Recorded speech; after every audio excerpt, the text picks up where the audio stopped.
5 సంవత్సరాలలో వైసీపీ అధికారంలో ఉంది. ట్రస్టెడ్ లిక్కర్ బ్రాండ్స్ కి ఏవి కూడా అసలు వాటికి అనుమతులు లేకుండా కొత్తవి చీప్వి లో క్వాలిటీ ఉన్నవి లేదా హార్మ్ఫుల్ గా ఉన్నవి ఈ బ్రాండ్లని ఎందుకు ప్రోత్సహించారు? ఇది చాలా అన్ఎథికల్ గా జరిగింది. కాబట్టి ఎంతో మంది దాదాపు లక్షల్లో ఉంటారో లేకపోతే కోట్లలో ఉంటారో ఇంతమంది హెల్త్ కు సంబంధించిన విషయం. ఆ 5 సంవత్సరాలలోనే దాదాపు 30 లక్షల మందికి కిడ్నీ లివర్ ప్రాబ్లమ్స్ వచ్చాయన్నారు. 30,000 మంది ఈ హార్మ్ఫుల్ లిక్కర్ వల్ల చనిపోయారన్నారు. అంతేకాదు 900% న్యూరోలాజికల్ వీక్నెసెస్ కేసుల్లో ఇంక్రీజ్ చూసామన్నారు.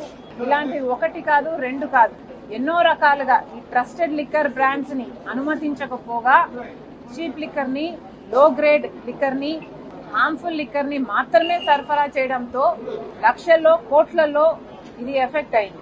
అంత జనాభాకి ఇది ఎఫెక్ట్ అయింది. కాబట్టి ఎంక్వైరీ జరగాలి అంటే దాని మీద కూడా జరగాలి. వీటికి అన్నిటికీ ఎవరు బాధ్యులు?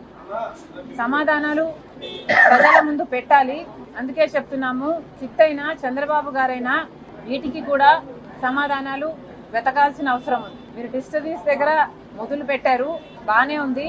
కానీ ఈ నాన్ డ్యూటీ పేడ్ లిక్కర్ ఎంత అమ్మారు? వాటి సంగతి ఏమిటి?